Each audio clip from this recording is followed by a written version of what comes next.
The area around present-day Castalia, in Winneshiek County, was originally inhabited by Native American tribes, including the Winnebago, who left behind evidence of their presence near natural springs like the Blue Hole and Cold Creek. These underground-fed water sources were vital for indigenous communities and later attracted early European explorers.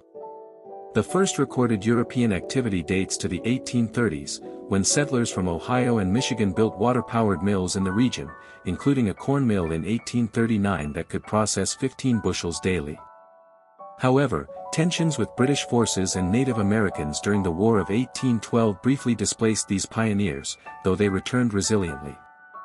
Frontier beginnings and the rattletrap era, 1840s-1850s Winneshiek County, named after a Winnebago chief, was organized in 1847, with the first permanent settlement near Castalia established in 1848 in Bloomfield Township.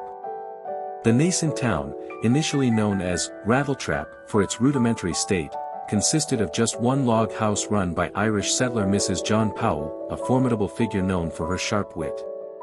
The 1840s saw tragic events, such as the freezing death of a government teamster named Howard near the site, highlighting the harsh frontier conditions.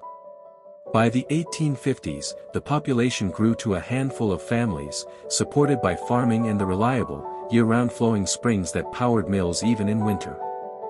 Railroad arrival and growth, 1860s, 1890s. The transformative arrival of the railroad in 1864 via the Milwaukee Road connected Castalia to larger markets, spurring economic development and celebrated with a major community event in October of that year. This infrastructure boom facilitated trade in agriculture and lumber, turning the isolated outpost into a viable rural hub. Early challenges included a 1869 robbery of the local depot and store, underscoring the lawless edges of expansion. By the late 19th century, Castalia's landscape featured essential amenities like sawmills, general stores, and a post office, reflecting the influx of Norwegian, German, and Irish immigrants drawn to the fertile driftless area.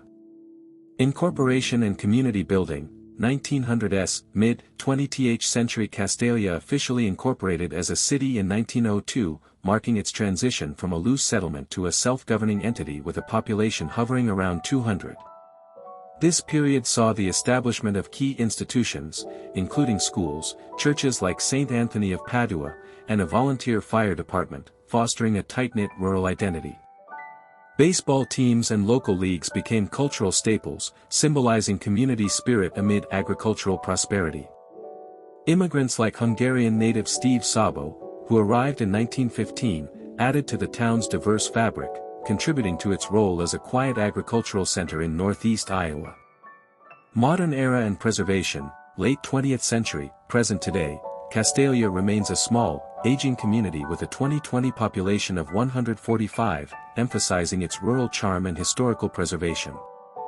Annual events like Castalia Tractor Days, held every June since the mid-20th century, draw crowds with parades, music, raffles, and tractor showcases, celebrating its farming heritage. Sites such as Willard's Woods offer recreational ties to the natural environment that shaped the town, while the enduring springs continue to symbolize resilience. As part of the scenic driftless region, Castalia navigates modern challenges like depopulation with a focus on community events and ecotourism.